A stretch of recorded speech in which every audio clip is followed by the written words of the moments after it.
So one of my experiences was actually with public transportation, and I was taking a bus, and I asked somebody. I heard that there was an upcharge, so I asked somebody how much it was, and they couldn't answer me. They didn't know how to answer me, so I asked somebody else, and I asked how much is it, and they, were mouthing. It sounded like they were saying 50, 50. So I said, okay, fine, 50. So I took out my money, put it in, rode on the bus, got off, did what I needed to do. When I got back, I thought it was already established that it was 50. So I was in line, I watched the person in front of me put their money in, and I was looking at it, and it didn't look like the amount I had put in before. And then I realized, oh, he said 15, not 50. So that's kind of an example of what happens when we just have to guess, and it's not really, people can't really tell us exactly how much it is, and we just kind of have to make an educated guess. That's sometimes what happens.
Okay, so the next thing I want to talk about is the idea that anybody can learn sign language, and once they have learned sign language, they can be an interpreter, no problem. How many of you think that that's true, and how many of you think that that's false?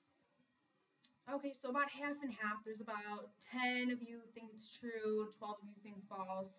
Okay, so about half and half.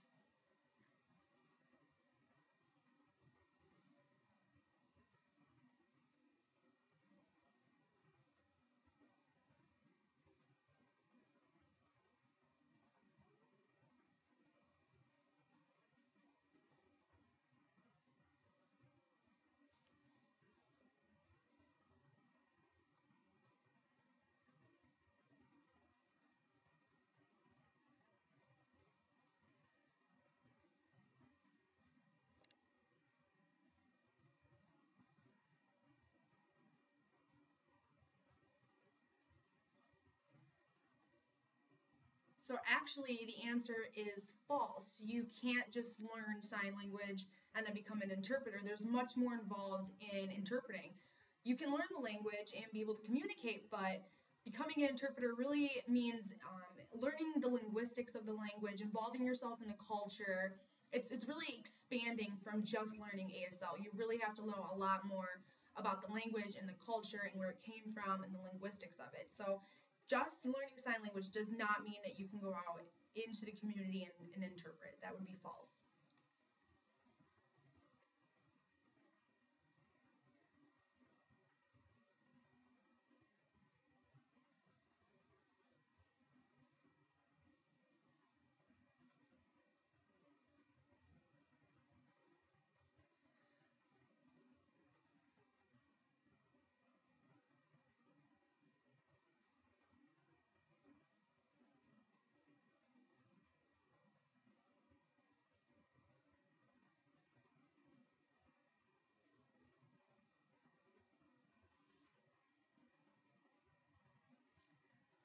So really saying, oh, I know sign language, I can go out, I can interpret, watch me, I can sign, really become an interpreter. It's pretty vital that you enter an interpreting program to make sure that you're ready to interpret.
Okay, so I have actually another question that I want to ask you.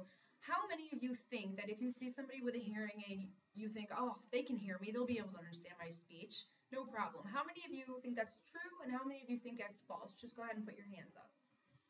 Okay, so about 6 of you think it's true, and how many of you think it's false? So kind of half and half. I can see people are thinking about it.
The answer is no, not always.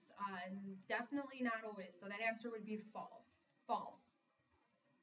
Hold on, I'm just gonna look at something here really fast. One moment.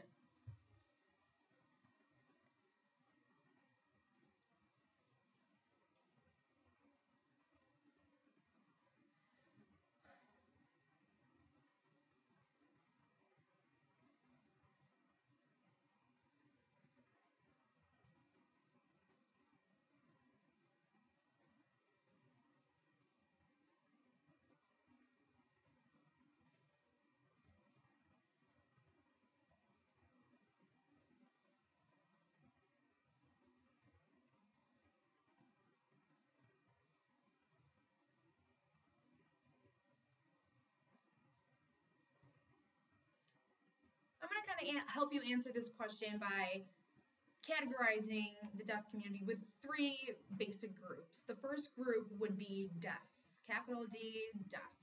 The second group would be more hard of hearing, and then the third group would be maybe newly deaf, maybe something happened, kind of more geared towards the hearing community. So those are the three groups we're going to be talking about.